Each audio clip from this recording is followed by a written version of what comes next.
నమస్తే, welcome to special drive. అవును, వాళ్ళిద్దరూ విడిపోయి కలహించుకుంటున్నారు. ఎంతలా అంటే రాత్రికి రాత్రి శత్రువులుగా మారిపోయారు. వారి అమెరికా అధ్యక్షుడు డొనాల్డ్ ట్రంప్, టెస్లా అధినేత ఎలన్ మస్క్. అమెరికా రాజకీయాల్లో ఇది సరికొత్త పరిణామం. మొన్నటి వరకు ట్రంప్ ప్రభుత్వంలో భాగంగా ఉన్న మస్క్ ఈ మధ్య బయటకు వచ్చేశారు. ఎప్పుడైతే కటిఫ్ చెప్పారో అప్పటి నుండి ట్రంప్ పై విమర్శలు, ఆరోపణల జోరు పెంచారు మస్క్. తన వల్లే ట్రంప్ గెలిచారని మస్క్ అంటే, మస్క్ లేకపోయినా గెలిచేవాడినని ట్రంప్ బదులిచ్చారు. ఈ వార్ ఇక్కడితో ఆగలేదు. కొత్త పార్టీ పెట్టవచ్చా అని సోషల్ మీడియాలో సంచలన పోస్ట్ పెట్టారు ఎలన్ మస్క్. 80% మందికి ప్రాతినిధ్యం వహించేలా కొత్త పార్టీ పెట్టడానికి ఇది సమయమేనా అని ప్రశ్నించారు. ఇప్పుడు సెక్స్ కుంభకోణంలో నిందితుడు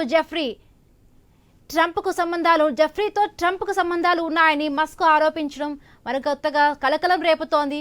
అమెరికాలో బడా వ్యాపారవేత్తలుగా పేరు పొందిన ట్రంప్, మస్క్లు పరస్పరం బెదిరించుకునే స్థాయికి వివాదాలు చేరుకోవడం ప్రశ్నగా మారుతోంది.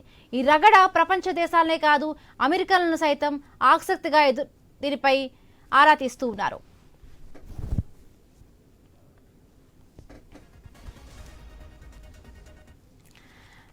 రైట్గా, ప్రపంచ కుబేరుడు ఎలన్ మస్క్ ట్రంప్ ప్రభుత్వం నుండి ఎగ్జిట్ అయ్యారు.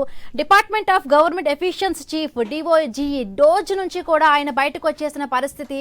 సో ఆయన బయటకు వచ్చాక ట్రంప్ పై విపరీతమైన ఆరోపణలు చేశారు. సో ఈ ఆరోపణలకు సంబంధించి అలాగే మనం మాట్లాడే ప్రయత్నం చేద్దాం. మనతో పాటు జూమ్ లో జాయిన్ అయ్యారు అంది సత్యం గారు, అలాగే కోటేశ్వరరావు గారు కూడా జాయిన్ అయ్యారు. నమస్తే అండి, వెల్కమ్ టు డిబేట్. ముందుగా కోటేశ్వరరావు గారు, సో ఇప్పుడు ఎలన్ మస్క్ చేస్తున్న వ్యాఖ్యలను ఏ విధంగా చూస్తారు? అంటే గతంలో కూడా ఎలన్ మస్క్ ట్రంప్కి సపోర్ట్ చేస్తారు, ఫండింగ్ చేస్తారు, సో గెలవడానికి కూడా ప్రోత్సాహపడ్డారు. సో ఆయన వల్లే గెలిచారని ఆయన చెప్తూ ఉన్నారు. లేదు, నువ్వు లేకపోయినా కూడా నేను గెలవగలను అంటూ కూడా ఆయన మాట్లాడడం జరిగింది. సో సెక్స్ కుంభకోణంలో ఎవరైతే ఉన్నారో ఆయనతో కూడా సంబంధాలు ఉన్నాయంటే అంటే ట్రంప్ గెలిచే ముందు కూడా ఈ ఆరోపణలు ట్రంప్ ఎదుర్కొన్నారు. సో ఆ తర్వాత కూడా లేదు, దీనిపై విచారణ జరిపిస్తాము అని చెప్పి అన్నారు. బట్ అతను ఎవరైతే ఉన్నారో ఆ వ్యక్తి చనిపోయినప్పుడు ట్రంప్పై చాలా వరకు ఆరోపణలు వచ్చాయి. సో ఇవన్నీ కూడా బయట పెట్టాల్సిన సమయం ఉంది. సో రకరకాల ఆరోపణలు, ప్రత్యారోపణలు ఉన్నాయి. సో మొత్తంగా అసలు ఇప్పుడు మస్క్ చేస్తున్న వ్యాఖ్యలను ఎలా అర్థం చేసుకోవాలి మనం? డొనాల్డ్ ట్రంప్ అదేవిధంగా ఎలన్ మస్క్ మధ్య ఏర్పడినటువంటి ఈ శత్రుత్వానికి కారణం ఏమిటి అనేటువంటిది అసలైన కారణం ఇంకా పూర్తిగా వెల్లడి కాలేదు. అయితే బయటికి వాళ్ళు చెప్తున్నటువంటి అంశాల కంటే ఇంకా లోతైనటువంటి అంశాలు ఉన్నట్టుగా మనకి అర్థమవుతా ఉంటాయి.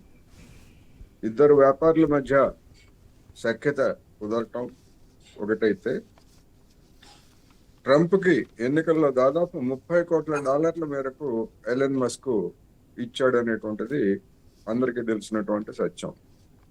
అంత పెద్ద మొత్తంలో ట్రంప్కి ఎన్నికల నిధులు ఇచ్చిన తర్వాత దానికంటే కొన్ని రెట్లు ఆర్థిక లాభం పొందడానికి ఎలన్ మస్క్ వేసినటువంటి ప్లాను, అది కూడా బహిరంగ రహస్యమే.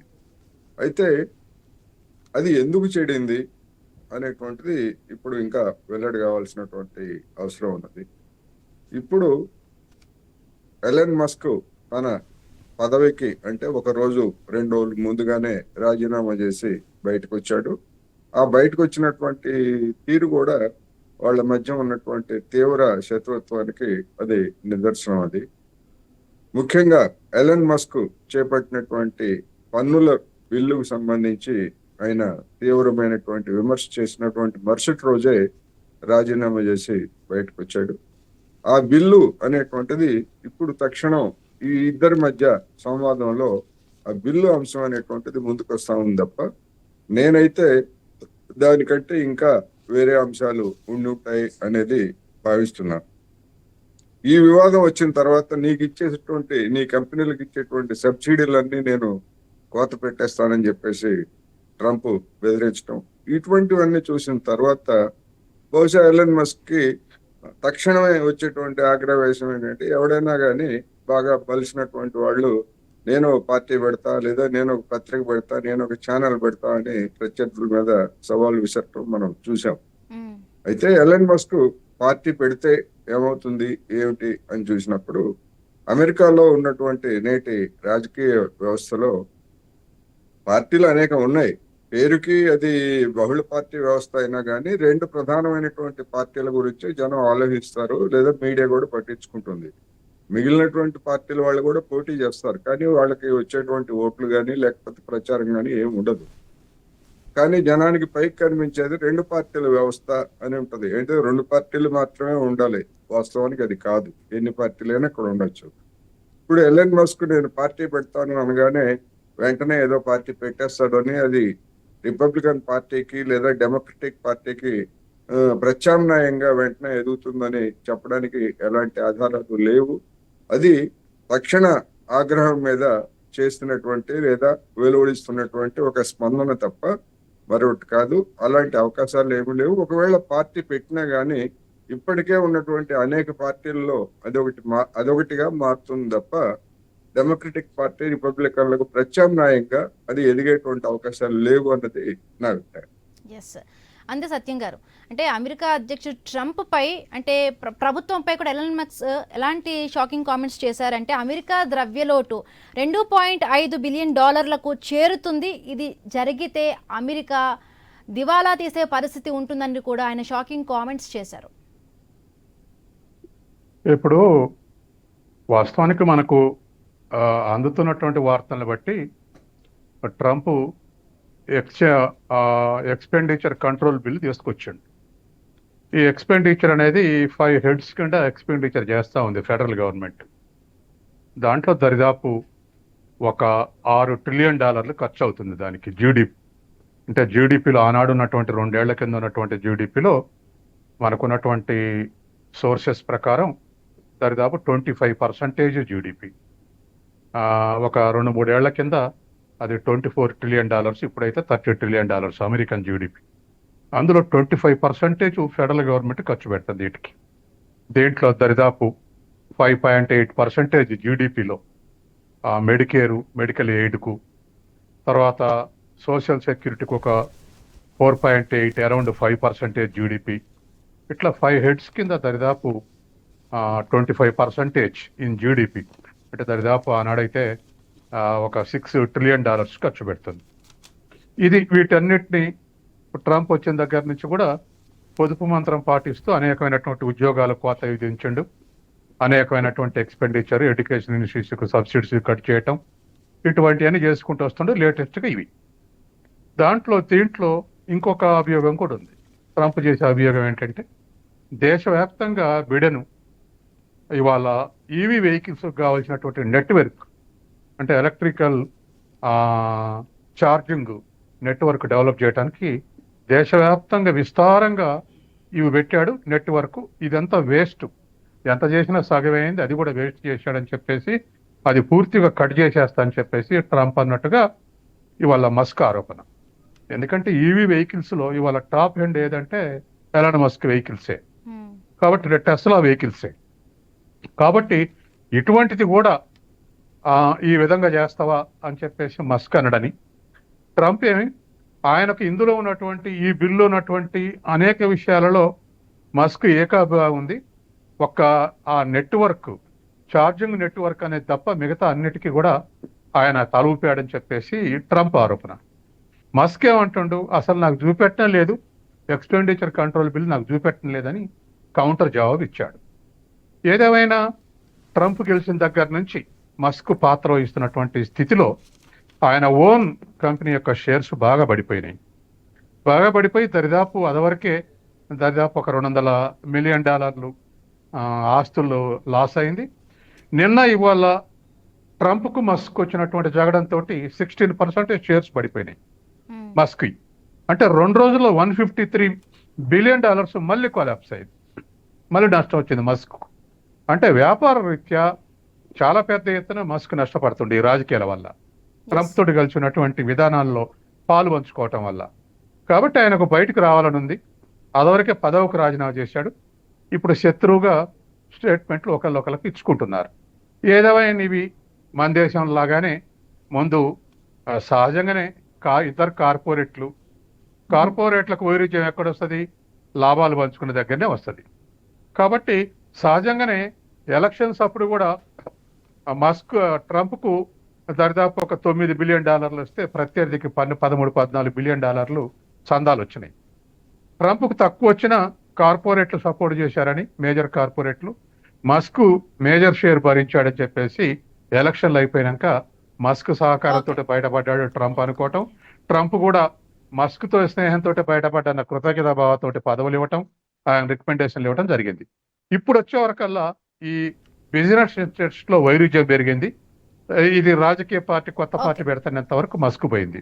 కాబట్టి వాళ్ళు ఉన్నటువంటి పరిస్థితుల్లో వాటి ఫస్ట్ బిగిన్ మాత్రం లాభం దగ్గర వచ్చేటువంటి వ్యాపార వైరుధ్యమే, రెండోది ఇప్పుడు విధానాలలో వైరుధ్యం, మూడోది రాజకీయ వైరుధ్యం, నాలుగోది వ్యక్తిగత వైరుధ్యం. ఇట్లా ఇవాళకి ఈ డెవలప్మెంట్స్ వచ్చాయి. ఫెడరల్ చట్టం ప్రకారం ప్రత్యేక ప్రభుత్వ ఉద్యోగ కాల పరిమితి వచ్చేసి 130 రోజులు ఉంటుంది. సో 365 రోజుల్లో 130 రోజుల పాటు వాళ్ళు పనిచేయాల్సి ఉంటుంది. సో వాళ్ళ కాల పరిమితి అయిపోయినాక వాళ్ళు బయటికి రావాల్సిన పరిస్థితి ఉంటుంది. ఈ నేపథ్యంలో మస్క్ కూడా అలాగే ఈ నెల మే 30, 2025 ఆయన కాల పరిమితి అయిపోయింది. ఆయన బయటకు వచ్చాక, రాజీనామా చేశాక ట్రంప్ ప్రభుత్వంపై ఈ రకమైన వ్యాఖ్యలు చేశారు. సో ఈ వ్యాఖ్యల ద్వారా ఇద్దరి మధ్య కూడా వైరం పెరిగింది. సో మాట్లాడుతున్నాం దాని గురించే మనం. సో కోటేశ్వరరావు గారు, ఎస్, అంటే ఇప్పుడు చట్టపరమైన ఈ పరిమితి కారణంగా అంటే మస్క్ బయటకు వెళ్ళవలసిన అవసరం ఉంది కాబట్టి బయటకు వచ్చాక ఈ వ్యాఖ్యలు చేశారనుకోవాలా? అంటే ఆ పదవిలో ఉండగానే, అంటే ఇంకా 2 రోజులు గడువు ఉండగానే ట్రంప్ మస్క్ ఆ విధమైనటువంటి ప్రకటన చేశాడు, టీవీల్లో మాట్లాడాడు అనేది మనకు తెలిసిందే.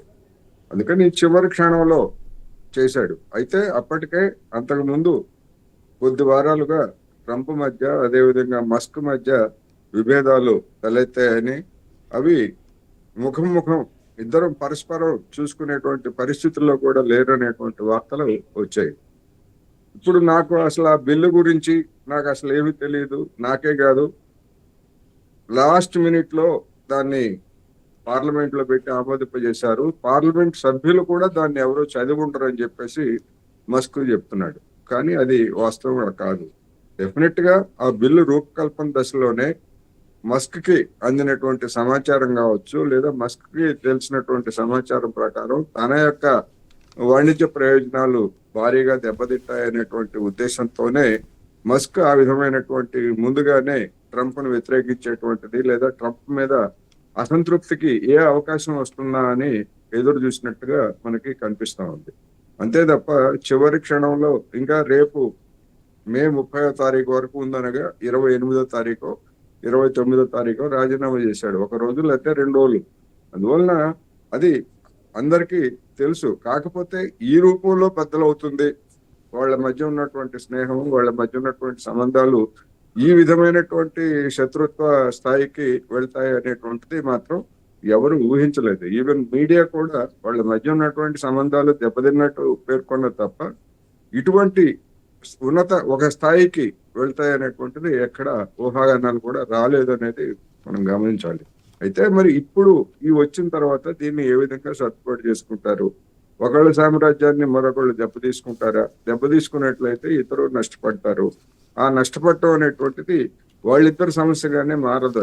అది మొత్తం ప్రపంచం మీద దాని ప్రభావం పడుతుంది. ఇప్పటికే ట్రంప్ చేస్తున్నటువంటి ఈ పన్నుల యుద్ధం కారణంగా బలహీనపడింది ట్రంప్ యంత్రాంగం, లేదా ట్రంప్ వైఖరి అనేటువంటిది వస్తున్న నేపథ్యంలో ఇప్పుడు మరింతగా చైనా కావచ్చు, లేదా భారత్ కావచ్చు, మిగిలినటువంటి దేశాలు ఈ ప్రతికూల పన్నుల మీద మరింతగా బిర్రబిగుసుకొని కూర్చున్నట్లయితే అమెరికా పరిస్థితి ఏమిటి, ట్రంప్ రాజకీయంగా పరిస్థితి ఏమిటి అనేటువంటిది ఒకటి ఉంది. ఈ రాజీనామా చేయకముందే, ఎలన్ మస్క్ రాజీనామా చేయకముందే ట్రంప్ మధ్యలో పూర్తిగా అంటే 4 ఏళ్ల పాటు ట్రంప్ అధికారంలో ఉంటారా, ఒకవేళ ఇంపీచ్మెంట్ ద్వారా కానీ మరొక పద్ధతుల్లో కానీ ఆయన్ని తీసేసి జేడీ వాన్స్ కి పదవి కట్టుబెడతారా అనేటువంటి ఊహాగానాలు గడిచినటువంటి వారం రోజుల్లో వచ్చినాయి.